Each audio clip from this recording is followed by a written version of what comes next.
Welcome to Wholly Fractional, the podcast dedicated to elevating the role and success of fractional workers everywhere. I am your host, Andrew Graft, here with my co-host, Todd Hines. Wholly Fractional, the future of work starts here, and it starts now.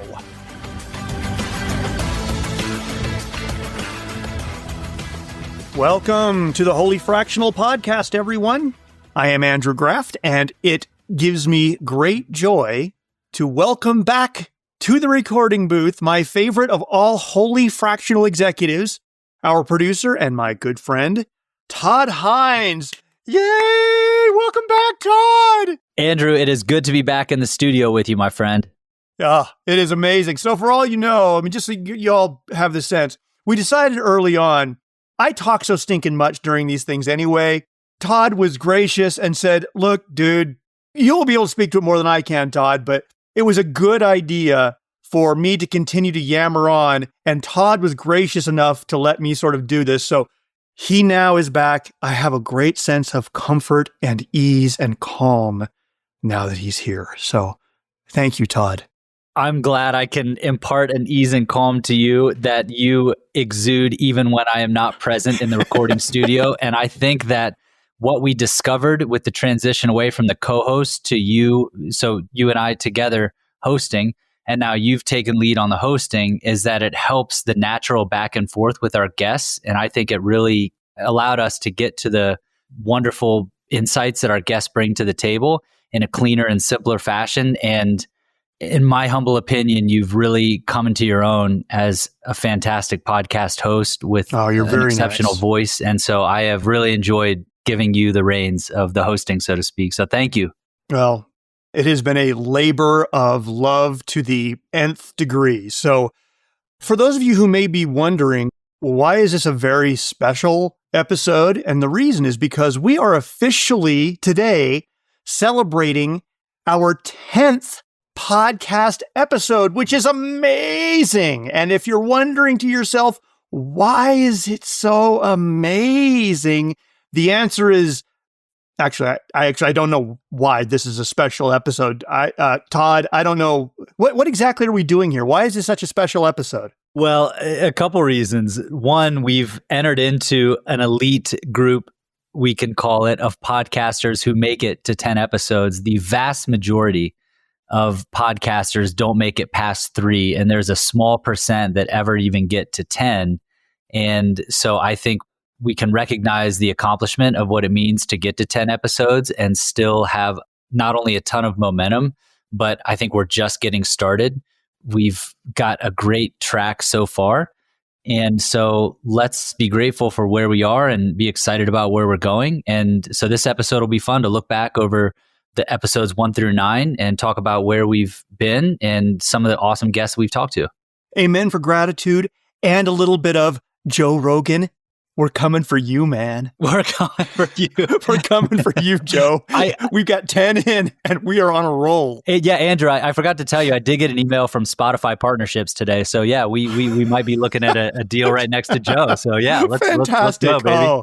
Oh man, this is going to be amazing. Well, okay, so what we're going to do today, first, we're going to share briefly a little bit about what it is we've learned in the brief history of our podcast so far. And in fairness, most of the learnings are mine, given how little I actually knew about podcasting when we started this venture. But then after that, we're going to take a quick look back at some of our favorite people and favorite moments in the history of the show so far. But before we do, let's just quickly do a little recap of how Wholly Fractional came to be in the first place.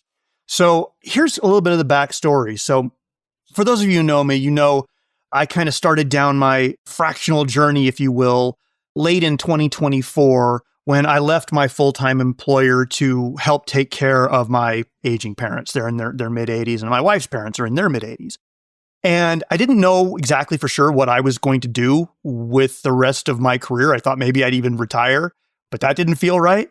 And so I made the decision to start investigating this whole fractional thing. I was introduced to it by a colleague of mine, and I was frankly stunned and overwhelmed by the amount of support that this particular community has shown me which inspired me then to go out and learn that much more about the fractional community. And during that part of the journey, that same colleague that introduced me to fractionalism, and at the time I think it was Fractionals United that I had joined, it was at a networking event that he hosted that Todd and I met. As we know, networking, it's everything in the fractional realm. And I have to tell you, from a personal perspective, I think that's one of the top days in my professional career because I met somebody who has certainly love for podcasting and for storytelling. And he was sort of venturing out into some new areas in his own solopreneur journey.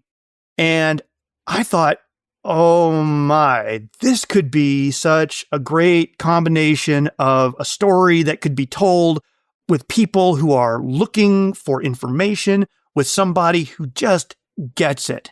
And I'm so grateful that it happened. There was such a need for active and human dialogue around the fractional space. So if you remember anything else, Todd, but basically that's how I remember this show coming to be.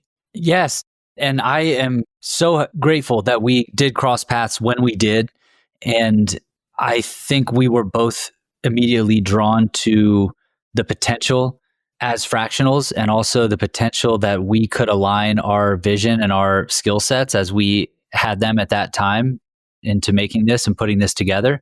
And then one thing that I think has been at the center of what we do since that first day is we've got a growth mindset. And I think you and I have both grown and learned so much through these first 6 months together. And I look forward to continuing with that. So yeah, you said it very well. So we got together and we talked about one of the first things we needed to figure out was what is the mission of this show? And we settled pretty quickly on what we felt the mission of this show should be. And the mission, as we stated it, was to elevate the role and success of fractional workers everywhere. That was simple. I felt like there wasn't enough dialogue that was taking place. Todd saw the vision and we said, that's what we're going to lean into. And right after that, we determined what our measures of success would be. And to be honest, they were very modest measures of success, but so crystal clear as far as I'm concerned. We wanted the show to be two things. One, we wanted the show to be something that was actually helpful to members of the fractional community. We've gone looking for people who have had successes or they offer skills or insights that this audience can draw from. Because certainly, you're not going to get them all from me. You're not going to get them all from Todd. There are too many truly talented people in this space. And I had met with a ton of them. And I said, these stories have to be told. So that was one. But even more importantly than just that, because we didn't know at the time what kind of appetite there was for a conversation like this, we decided that if nothing else happened other than once we started recording shows, we could simply be proud of the product we put together, that we had done the work and the research. When we listened again ourselves, we could feel good about what we had put out there for people to listen to. And if we did nothing else, if there was no other listenership, we knew we could still hold our chest up high and this is great stuff. And as far as I'm concerned, Todd, I mean, I'll leave it to the audience to decide what they think, but as far as I'm concerned, I am so proud of what we've done so far. And I feel like we have established a high bar for ourselves and a great jumping off point for the future. Yeah, I'm right with you. I'm very confident in the value that we've been able to provide. A lot of the credit goes to the fantastic guests who have come with such openness and such insights. And as we focused on the process and on our systems and on holding ourselves to high standards, I think we've done a fantastic job so far, and the best is yet to come.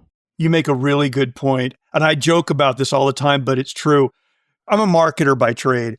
And the first rule of marketing is find a product that's really awesome and market that, because it makes your job so much easier. And when it comes to marketing the people on the show, they're what make it amazing. So I think your insights are spot on there, Todd.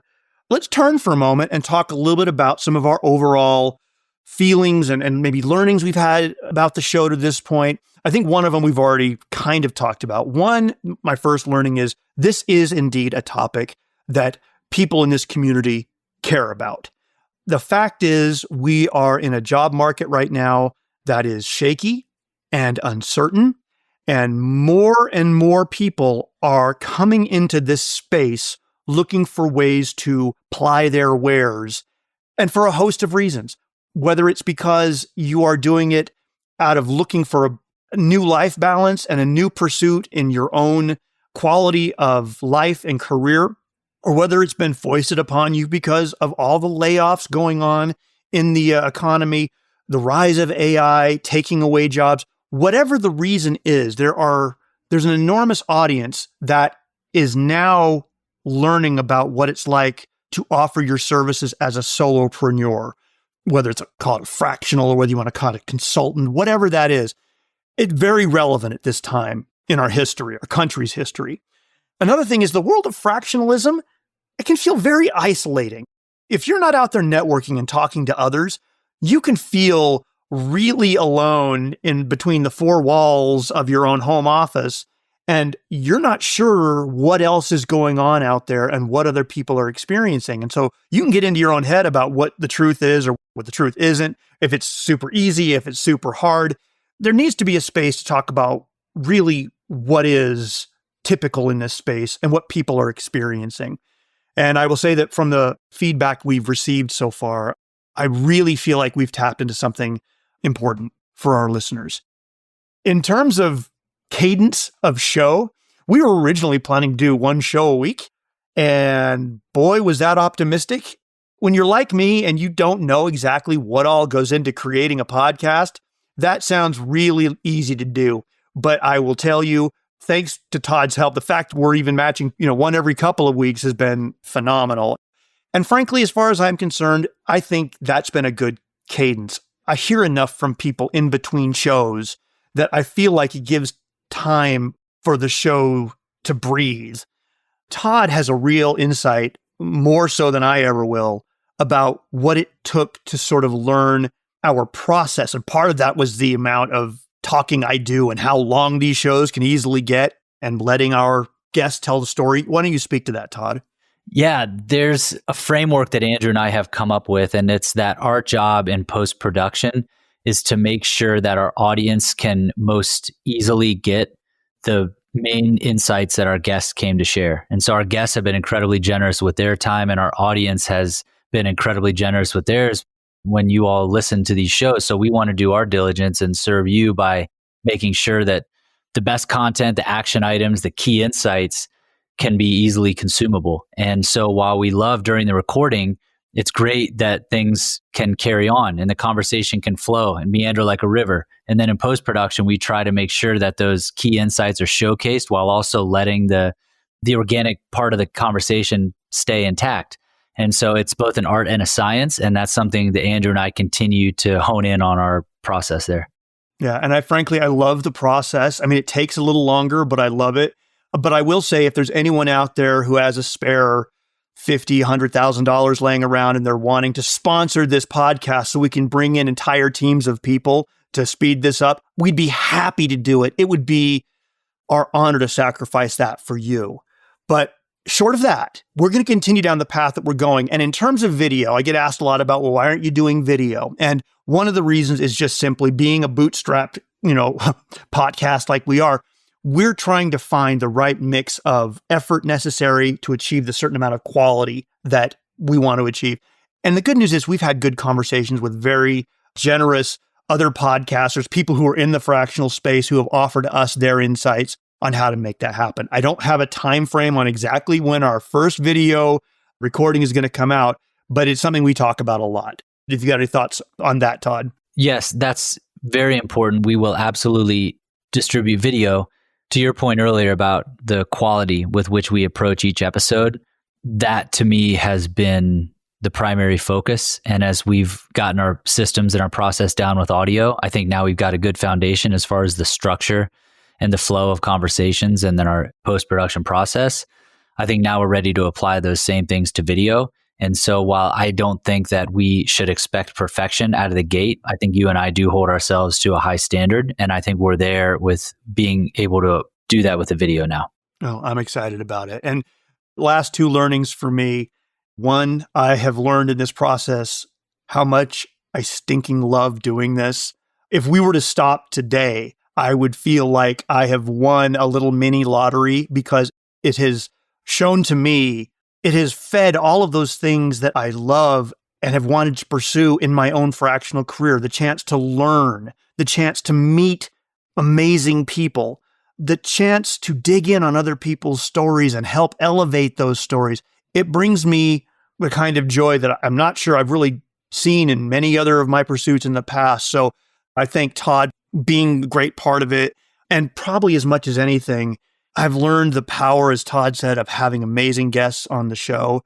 These are people who believed in us and came on the show before we'd aired a single episode. And I can't tell you how much we appreciate those people who've come on and helped lay such an amazing foundation and set such high standards for where we're trying to go. I echo that. Does that sound fair, my friend? 100%. And the power of relationships, as you've mentioned, I think that is clear that in the world of automations and large language models, relationships will still reign supreme.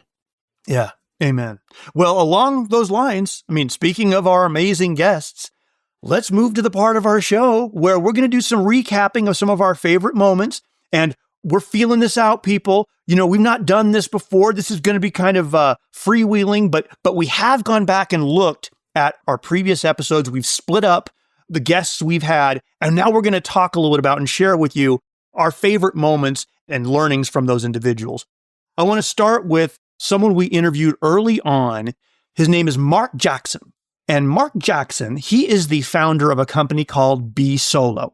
Besolo is a platform that is designed for solopreneurs to basically do all the operations work they need to do to run their business, whether that's accounting, whether that's paying their taxes, whether that's tracking time. But more importantly, it is a place where fractionals and solopreneurs can come together and get group health benefits and group retirement benefits. Now, Mark is a visionary, first of all. You got to understand that. And he comes from out of the fractional / solopreneur world. And when we talked to him, he shared how he got into Besolo because he wanted to solve one of the biggest issues that fractionals face and solopreneurs face. We have a particular name for that situation, the golden handcuffs of health insurance. It is so common in this country. There's this weird, funny saying that we keep running into talking to lots of different businesses of one, or even founders of small companies, which is behind every founder of business of one, there's a spouse with healthcare. You work at a job and you think, well, maybe I want to try something different. Maybe I want to start my own thing. But the first thing that comes to your mind is, I really need those subsidized healthcare benefits. It keeps you from maybe making that leap that you otherwise would. Well, in Mark's background, his wife, and I hope, Mark shared this before. I don't think I'm violating any HIPAA laws here, Mark, but Mark's wife is actually a kidney transplant recipient. And the healthcare costs for him and his wife without subsidized healthcare is insane. And they needed a different solution. I would probably rather be fractional. I love the fractional lifestyle. I love being a consultant. I love working with tons of different companies. And for us, we cannot get access to good enough benefits in the state we live in if we're an independent household. Somebody has to have a job at an employer that has subsidized healthcare, because in the independent marketplace, we're out of pocket about $80,000 a year with her medication. One of the other insights that he shared with us is he talked a great deal about the rapid growth of independent workers in the United States. We're talking consultants and gig workers, especially after COVID struck, after the pandemic. If you look at the spike started in 2020. From 2020 to 2024, full-time independence has doubled. And it was a pretty flat, moderate line before that. So we're roughly around 30 million full-time independents in the States. And since then, too, part-time and occasional independence is up to like 40% of the entire workforce, with a clear line of sight of being 50%. Mark is a great guy. If you've ever met him, you know he's earnest and cool as the day is long.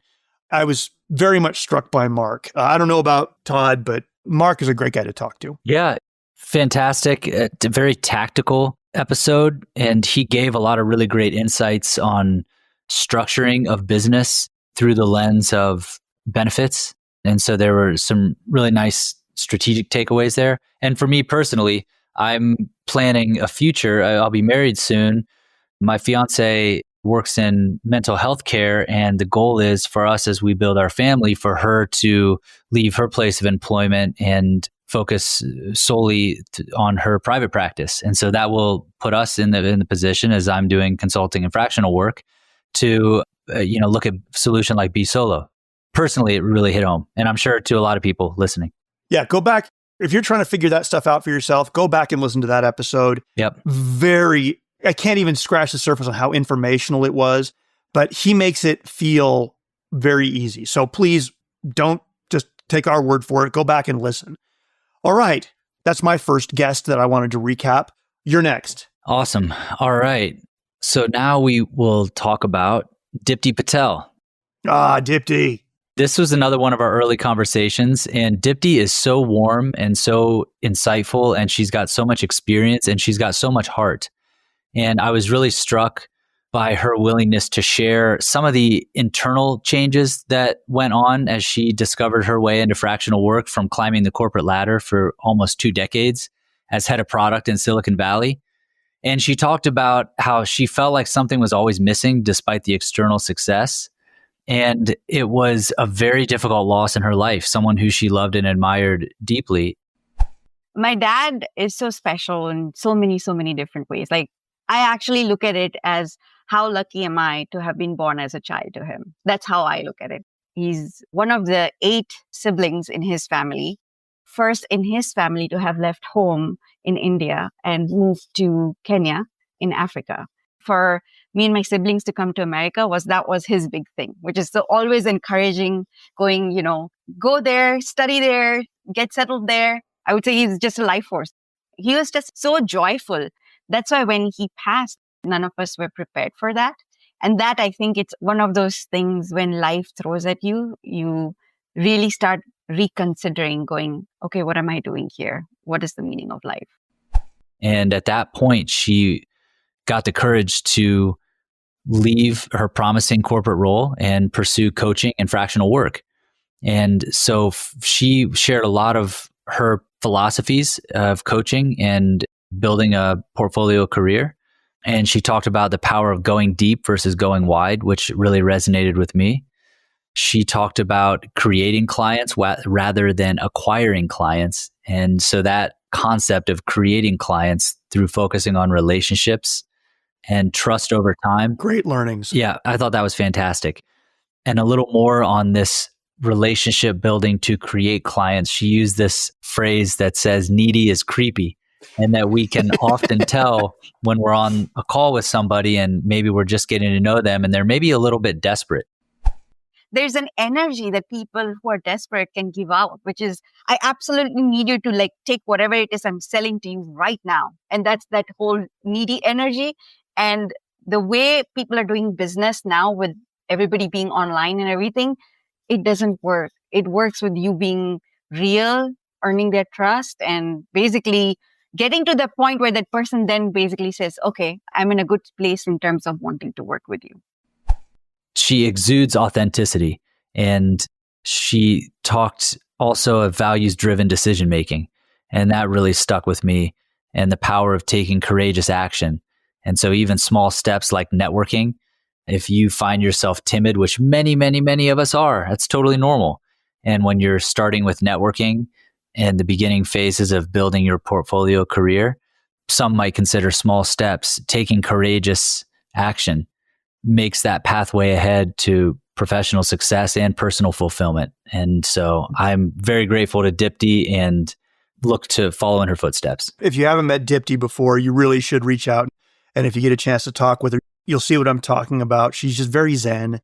And I can see why she's a successful coach, because she gets people and she understands, like to your point, she's lived that journey and she's very empathetic with the people she works with. Again, go back, listen to the Dipti Patel episode. It's really great. Okay, I'm going to move on next. For everyone, I could talk for hours about every one of our guests. So if we skip any critical thing, forgive us. We could do this forever. We're just trying to hit the very most high points. My next guest one of the first people I met in all of my fractional journey, and in fact was our first interview on the show, is Sal Imami. Now, Sal, he's been doing the fractional thing for a long time. He is a fractional chief revenue officer. His claim to fame, his focus is on helping smaller startups and their founders get their revenue to a state of predictable growth. So he covers all of that revenue stuff, whether it's sales or whether it's marketing or it's client success. He does all of that. But he's been doing this for years, working his way up through trial and error and, frankly, a spirit of generosity. There is so much I could say about Sal. First of all, as far as I'm concerned, he is the ideal fractional. He is experienced at building a fractional business. He's experienced at managing multiple clients, so he knows what he's talking about. Something that is a consistent theme on this show, he is kind and generous to everyone. I love his philosophy. Part of my philosophy is to give back as much as I can. So I will talk to anyone. If they need advice, I will give them advice pro bono. I have no problem doing that. I advise and mentor a number of founders, both in incubators and accelerators, even outside of graduated from accelerators. On a regular basis, I talk to them and I tell them this is what you should be doing. And I truly believe in karma. And I want to give without expecting anything in return. I have no problem with that. And what I found is if I do that, I actually get more in return than I ever dreamed possible. I have multiple favorite moments from my conversation with Sal. One, he has very clear understanding of why he left the corporate world in favor of becoming a solopreneur. And he describes it so well. When you're working in the corporate world, 80% of your job is getting through the politics and 20% is actually just doing it. And it's just frustrating, right? So you've got all these ideas you want to implement, but then you got to still go through those political hurdles, the red tape, all that stuff. Primarily, I worked in tech companies, and all these tech companies will say, these large tech companies will end up telling you, we're innovators, constantly tout that. It's furthest from the truth. They don't innovate. What they do is they wait for a startup to innovate, get some traction, and then they acquire the startup or invest in it. And I completely get it from their perspective. It's a lot less expensive to do it that way than try to innovate something new internally. Right. And then the thing that I realized is when you're working in a corporate environment, when you get into your early 60s, and I've seen this time and time again, get into your early 60s, all of a sudden you're given an optional early retirement program. And I've seen friends of mine that have gone through this. And if you don't take the early retirement program, in all essence, you've got a target on your back. Another one of my favorite moments was when he talked about the beginnings of his journey. You know, so many people come into this space and it's easy to assume that you're supposed to come in and put up your shingle and suddenly business falls out of the sky. The first 2 years, I made $0, absolutely nothing. I did all my work. I started working with startups pro bono. And I just wanted to, number one, get a good feeling of if this is something that I want to pursue. Secondly, it also helped me get my name out and people started to know who I was and would reach out to me. So the first 2 years were really tough. My wife was on me all the time. It's like, what are you doing? You're working, all these hours and you're not bringing a single penny in. But I think it worked out at the end. Now, at this point, all my clients are word of mouth. I don't do any advertising or anything like that. He was resilient during those times because he knew what he wanted. He believed in himself and he believed in this idea that fractionalism is the future. So I'd summarize this. I can't even do justice, really, all of the insights that Sal had to share. So go back and listen to that episode if you're interested in learning really what it's like, the long journey of being a fractional. Todd, I don't know if you had any particular takeaways from Sal, but I love that episode. This concept of deliver value first has become a bit of a platitude in sales and marketing. Sal lives it, and he shows the benefit, the business returns of that approach. And so this is not just a tactic that he uses to get more business for himself. He walks his talk, but he puts that out there. And I think he's shown where that really leads to building a phenomenal business. And I appreciate that he didn't speak like he has rose-colored glasses on. Like he's saying, you're taking more calls all day. Like I have 10 meetings stack up every day and I work more than I did when I was in corporate. And you know what? I wouldn't change it. And I love this. And he's an activated, inspired, enthusiastic guy. And I felt my energy, my frequency increase talking to him. So yeah, check it out, everyone. It was fantastic. So if you're out there, Sal, if you're listening, love you, man. Thank you for all you've done for me, especially early on in my journey.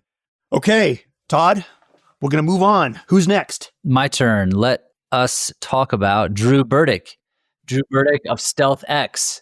His entire organization positions itself as the anti-consultant by focusing on execution over strategy decks. I have been in some form or fashion of customer and user experience for 16 years. Now, most recently, last June, I left corporate and I started my new company called StealthX, where we work with mid-sized companies and late-stage startups to improve their customer and user experience. So the classic consulting model is you want as many people as possible for as long as possible at the highest rates possible. We did this commercial series in January called The Anti-Consultants. And it's this whole notion that consultants will typically come and try to charge you for hand waving and jargon. And we're really focusing on like execution, like delivery and getting shit done. His fractional career has involved building teams to execute for organizations, but not at all as the traditional consulting model, how that might look. He runs a lean agency and he invests in his people and he is a high performer. He holds his team to high standards. He just knows that's the get it done mentality. He sees how SEAL teams of fast movers can get things done in a world where AI has sped everything up. He has a tattoo on his arm. It says, "Do the next right thing." And this really was woven throughout his philosophy and his approach. It's a philosophy and attitude that I've adopted over the last several years, which is basically just sometimes you just got to just do the next right thing. If you feel overwhelmed, if you feel stressed out, if you feel like, the world's against you, you just got to, what's the next thing? And then the next thing and the next thing. It's like that idea of compounding interest versus eat the whole elephant all at once. I was thinking about that weeks after we had this conversation with Drew. You can think about mistakes you have made. You could think about the past and what happened, or you could think about the future and what you should be doing. If you just think about the right now, think about the next play, think about the variables that are right in front of you, and then just do the next right thing. Super relevant to people who are, if you're feeling overwhelmed, if you're feeling like this is bigger than you, I feel like he's nailed that. He thinks so helpfully about that. Yep, exactly. So that's been helpful to me in my life and my business. Extreme ICP focus. That was another big point that he made. I think a lot of folks, especially consulting and fractional, they're like, I can do these services for anybody. I'm capable of any of this stuff. And because they don't get focused in their messaging or focused in how they position themselves, they just look like everybody else. But the people who are really successful and the ones that I've seen that continue to grow their business, really winning in the marketplace, they've like gotten really, really, really narrow. For example, I provide growth marketing strategy for orthodontists in the Southeast. Super specific, but that gives you a lot of focus. It's really being really narrow and specific out the gate because you'll get more traction that way, where your ideal customer, when they look at your website, when they listen to your podcast, read your newsletter, whatever channel, they're like, this is for me. Drew, when he first started, when he left the consulting world, he said his strategy was to take 50 meetings with his ideal customer profile in the first 90 days. So he is very laser focused on his ICP. And so for anyone just getting started as a fractional, if you can do 50 meetings with your ICP in the first 90 days, let us know how that went, because that's going to bear fruit. And I love that from Drew. I have shared that with so many people since that show. People talk about, what am I supposed to be doing with this whole networking thing? And Drew nails it. He said, meetings with your ICP. It's critical to know your ICP, hyper focus on it, but that's what successful networking looks like from a business building perspective. I thought that was some of the best advice I've heard across all of our shows. Go back and listen to Drew's full episode. It was fantastic. And thank you, Drew. Absolutely. New breed of founder/leader as far as I'm concerned. Now we are going to move on to one of my favorite people. Her name is Fatma Alam. If you know Fatma, she's just an amazing individual. I mean, she's done it all. She's been a product engineer, a division head. She's been a fractional CPO. She's been a mergers and acquisitions consultant. She's been a personal coach. And now she's an investment banker. It's really quite amazing. But when I look at all of those adornments on her resume, I will tell you what has struck me the most about Fatma is, frankly, her groundedness, her wisdom, and really, at the end of the day, her fearlessness. When I went back and listened to this conversation, this was one of the hardest conversations for me to listen to find singular moments, because as far as I'm concerned, the whole thing is just loaded with gems from someone who is wise, well beyond just her years and her experience. She just obviously gets it. During our conversation, she definitely shared some life lessons about corporate burnout, about the importance of following your instinct. Because I had just gotten a big promotion. I was head of a department, and all of the traditional success markers were there of like, you have the big salary and the big title at the big company. And it was great, except for it didn't feel like anything. And that was sort of the disconnect, was I had everything that I thought I wanted, but it didn't feel the way I thought it was going to feel. It felt empty. It felt lonely. There's a certain level you get to in corporate where there's very few people you can talk to. There's even fewer you can trust. So I think I reached that peak and I saw the uglier side of business. She believes wholeheartedly in following your passions. I also will tell you, she dug in during the show to offer some really practical tips, right? We talked about negotiation. For me, that was one of the greatest gifts she's given me, in talking about negotiating through knowing your value. Now, knowing your value has a lot of facets to it. Most people start off pricing too low. That's because they haven't done the research. And the research is hard to do, especially in fractional work. You don't know what other people are charging, but I think you can find helpful heuristics for that. Do your research. If you're negotiating anything ever in your life, one, do your research, know the market value of what your goods and services will be. It'll help you feel more grounded when you're asking for that number, because you know that it comes from somewhere. Well, this is the hourly rate based on what a salary would be and benefits and everything like that. This is what this person gets paid. Or an easy heuristic is, this is what you would pay an attorney. I'm going to save you more money than them, or I'm going to make you more money than them. But knowing your value is about more than pricing yourself in dollars. It is important that you know your value to yourself. You have to know what you're worth, because if you don't, you'll have a tendency to compromise on price much sooner than you otherwise would. In fact, Fatma says, do not compromise on price. Simply don't. The clients that you give a discount to will be your most difficult, and you don't negotiate on price, because then it becomes a question of value, and you'll always be the discount and they won't put in as much either. And as a fractional exec, like, you're leading teams and you need your teams to show up. So if they're not showing up at their best because they don't really see the value in what you're doing, you're never going to get the buy-in and you're never going to get the outcomes that you would get if you had not compromised on your value and on what you're delivering. You can compromise on the amount of time you spend, whatever. But at the end of the day, if you compromise on price, that is forever going to be the measure of how your clients are going to assess your value and the level of respect that they have for you. And then one of the last things she said, I love this, it rang so true to me. She talked about being wary of giving away your skill set and your insights for free. The things that we take for granted in ourselves are the most valuable things. And the reason we take them for granted is because we can't see how valuable they are. I think what a lot of people do is, because it comes so naturally, they do give it away for free. But then at the end of the day, they don't have what they need to give it away anymore. What is your baseline? What do you need as far as compensation, as far as benefits, to have a healthy, happy, complete life that where you feel stable enough to give to everybody in that way? I suffer from this. Get me talking about marketing. And it's really easy. If someone says, I just want to pick your brain for a few minutes. What you have to offer is of value. And so it's not necessarily a bad thing to help people out.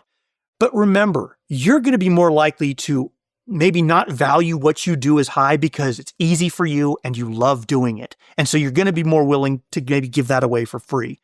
take care not to give away too much of your value and yourself for free, because you owe it to yourself to receive the rewards of your knowledge and your skill set. Again, I could go on forever about Fatma. She's just been a fantastic friend and colleague for me. Any takeaways yourself, sir? How you value yourself and how you assess your worth is as important for your own personal narrative and your perception of yourself as it is what you communicate to the market. And that was one of the things that I gleaned from this conversation, that understanding for ourselves what our rate is, so to speak, will allow us to operate at a high level and be as beneficial as what that communicates to the market. So yeah, fantastic conversation and really nice insights all around. Absolutely. Absolutely. All right, let's see. Who's up next, my friend? All right, next up we have Kurt Rosinsky. Yes. Kurt is a nice combination of fractional team builder and coach. And similar to other guests we've had on, he was a corporate ladder climber, and he has diverse experience in finance, sales, marketing, manufacturing. And through every step of the way, he told us how he was climbing the corporate ladder without considering his own why. I found myself a lot of times in the corporate environment helping make a lot of money for an organization that helped the executives, but I started becoming disconnected, maybe disenchanted might be the right word, with the purpose. I always look at my 3 priorities are faith, family, and profession. And so I think for me, you have legacies in all 3 of those, trying to be a better Christian, better husband, better father, better friend. Professionally, one of my key metrics that I'm going to measure my own success, whether or not it's in my fractional client base or whether or not it's in my growth coaching, is how many businesses continue to improve as a result of me playing a small part in it, that if they are doing the right things and investing in their people, now my head count starts to become how many families are positively impacted by having a better run business. And as he said it, when you do right by the people, you're very likely to see positive results show up on your P&L statement. And so as he was speaking, I'm realizing that often the people first mentality, it doesn't necessarily show through in the short term in revenue or in profitability. But as Kurt reminded us, it was investing in the people and how we treat others that will ultimately show up in business success. If you've talked to Kurt at all, you know from his heart, he's about people. And he talks a lot about being about legacy, right? I really think he views his entire life through the lens of the people he can help. I think he's gotten past that point of trying to chase a few extra dollars. I think he is all about purpose and legacy at this point, and so smart. Yeah, I got that same impression. And the last thing I'll say about this conversation is Kurt, he exudes a calm confidence. He seems very comfortable in his own skin. And as he speaks and as you spend time, even remotely, we were in a remote recording studio, but even over video, he just has a very disarming type of vibe. And it was really refreshing and just very good talking to him. One of the things I really took away from my conversation with Kurt, and one of the reasons I knew he needed to be on the show, he has such a forward-thinking view on the fractional space. He was a fractional himself for a split second, but he realized very quickly that in his mind, fractionals have really sharp skills in what they do. And he realized he is better at marshaling resources to solve problems. For me, as I've started developing relationships through discovery calls on LinkedIn with other fractionals, it's been eye-opening, from people that have branding specialties to marketing experts to human resource experts to procurement. I'm developing those relationships that then become part of my tool belt, that as I continue to bring value to an organization to help them, you know what? They have this specific need. Not every position in an organization needs to be a full-time employee. And so part of that is thinking outside the box of, well, how do you get the best talent for the cash flow that can actually be budgeted that will help move the organization. So that's been a huge benefit for me developing those relationships within the network. Talk about a different approach to some of the other guests we've had on. It adds a great dimension to what's possible in the fractional space. Kurt, again, he was also one of my early conversations, and he actually exemplified for me what it was like to be kind and giving and disarming in this whole networking space. For his background, he is so accomplished, it'd be easy to feel like, oh my gosh, I'm talking to someone who has seen more than I'll ever see, but he's just so down to earth and he's just a gem of a human being. So go back and listen to that episode. Now, I am moving on to the last person on my list. Her name is Heather Leak. Heather, if you don't already know her, she is a fractional business advisor. She's had a career that a lot of us have had. She calls it a portfolio of pivots, right? I mean, she went into auditing and consulting early on in her career, but then found herself making this big arc through RevOps, through marketing, through customer success, through product, because, well, frankly, she's just that stinking smart. And she's one of those people who has struggled to figure out how to best present herself because she's just the whole package, right? That can be a real challenge for someone who does all of those things. So I think what she did instead is she started making relationships saying, I don't want to say I'm a Jill of all trades because that makes it sound like she's just an executor. She's a strategist of all trades. I'm a data strategy expert who helps companies really enhance their processes, but perfect customer experiences and team experiences.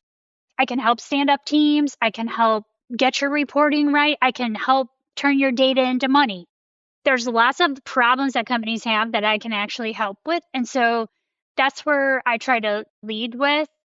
Right now, I love focusing on customer experiences and customer friction and how you can use metrics to ensure a good experience. So that's kind of how I am describing myself, and that's how I'm finding my niche. Some of the things I love about Heather, first of all, you talk to her very long, you realize she's a super achiever.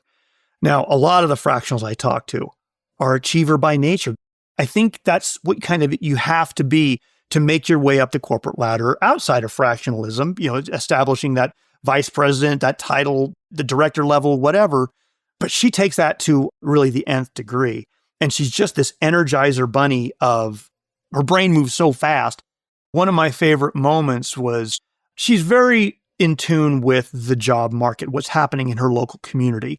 And she talked in detail about some of the shifts that she sees going on in the job workforce in the Midwest and how she's seeing traditional corporate roles sort of evaporating and going away.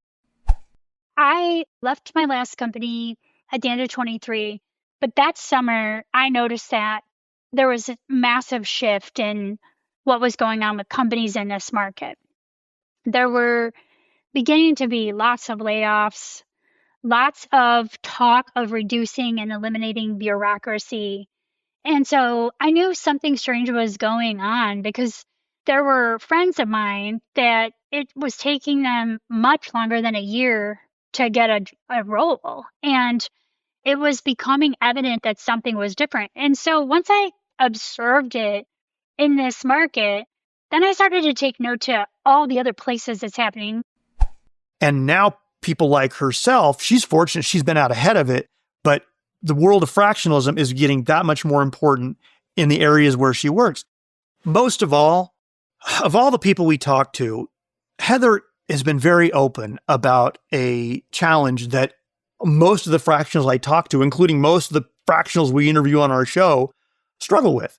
And it's called imposter syndrome. If you have it, you know what I'm talking about. This idea of, well, I did this thing before with my last company and I got really good at that thing. And now here I am in fractional world and I'm supposed to be that person, but over here, you start having those doubts creep in. Well, she talks very openly about having those doubts, despite how successful she's been to this point. I have a crippling fear that I'm not good enough. I have my entire life, ever since I was little. I feel like there's never enough that I can learn to be good enough. I set my bar for myself so incredibly high, and I forget often to celebrate the wins. I'm the person that will tell my team, celebrate the wins, be like really compassionate and caring about that. And then I will not do it for myself. Addressing it for me, this has been something for the last over a year. I've been trying to really tackle, even with some of the clients that I have. Why do they have the belief that I can do this thing? And, I always have to take a step back and like, everybody is uniquely different in what we can deliver. So I think like no matter what a person looks like on the outside or what their resume says, everyone probably has a little bit of the imposter syndrome at times. And I think it's a human nature thing. And she talks about being that perfectionist. When I remember when I was early in my career, the idea of being a perfectionist seemed like, the joke answer you gave in an interview because, what's your biggest weakness? Well, I'm a perfectionist. And as I've gotten older in my career, I've realized that can be a real challenge. And when I asked her about it, is that something you aspire to? And she says, no, it's exhausting. I'd rather turn that part off. Now, I wouldn't turn that off about Heather because I think it makes her everything that she is. If you haven't listened to that episode, go back because I think I probably identify with Heather as much as anybody I've spoken to. Totally. A very sharp thinker, very focused, very detail oriented. I gathered from the way that she spoke about how she works. Personally, I identified with her as of small town Midwestern origins and highly recommend you listen to the whole thing. Yeah, I totally agree. Okay.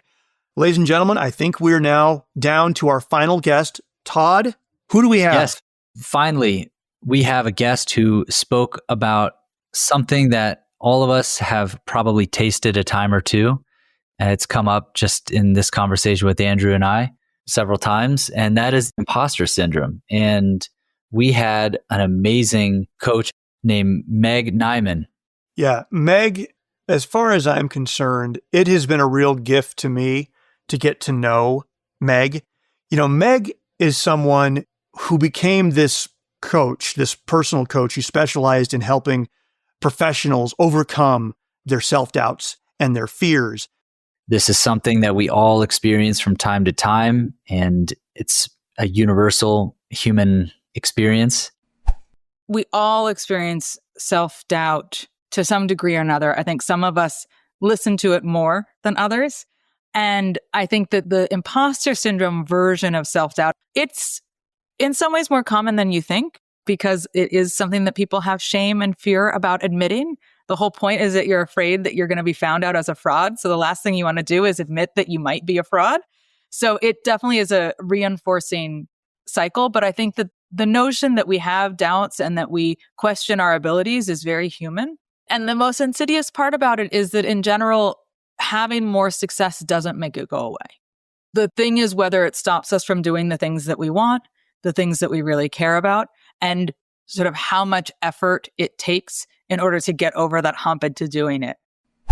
And I will tell you, she's very open about the fact that she has suffered from imposter syndrome really for most of her life. But instead of being hampered by it, she took this methodology with her to South by Southwest, where it was an enormous hit. So she really drilled into what this is, how to understand it, how to relate to it when it comes up. She talked about the 3 types of imposter syndrome and a framework around that, which was very helpful. The power of taking micro risks to build confidence. So a micro risk, in my definition, is a small step. It's a small little experiment where it's big enough that you're going to learn something, but small enough not to have catastrophic consequences. Take networking for an example. So there are people who it is so dreadful to imagine walking into a room and having to network. So maybe sending a DM is actually less scary. So you could use that. Maybe direct messaging a stranger is too scary. And so you're just going to message somebody that you worked with 5 years ago that you haven't talked with for a while.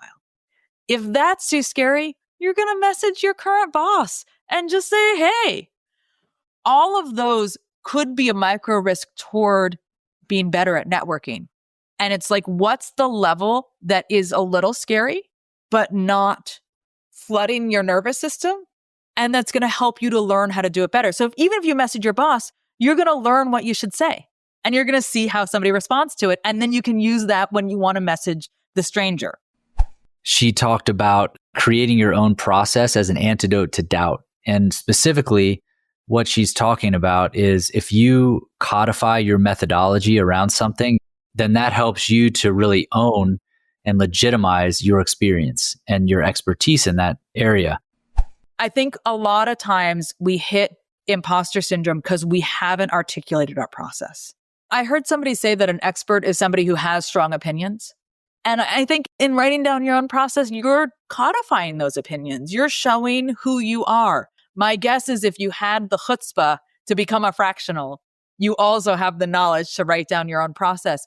And by the way, if your process is pretty standard, if it's what you would find in a textbook, I don't think that's a problem either. That just means that you're well-researched and know that you're using a reputable process that works. Great. It still can be that you're an expert in that process, and the application of a process is just as important as coming up with it. I thought that was a great tip as an antidote to doubt. The persona project was another one. Andrew, you remember this part where she talked about Kobe Bryant's Black Mamba and basically the ego that you kind of evoke sometimes. And that's a clever tactic that you can use. And then I'll just wrap up by talking about this third person advice, where sometimes we can more easily give advice to friends than we could to ourselves and then actually follow through with that. And she recommended when you're struggling with imposter syndrome to just write yourself a note, write yourself a letter going through the pep talk and what you should do. And we can often take that when we talk to ourselves in third person. Just a wonderful episode. I recommend it for any professional, not just if you're suffering with any sort of level of self-doubt, but it's something that I hear a lot among fractionals in this space. So many people who feel like they're the only ones who maybe are feeling doubt, like maybe they're the only ones who think, gosh, maybe I'm not up for the challenge. And the truth is, you are not alone. I promise. Go back and listen to the episode and you'll see what we're talking about. Well, Todd, I think we made it to the end.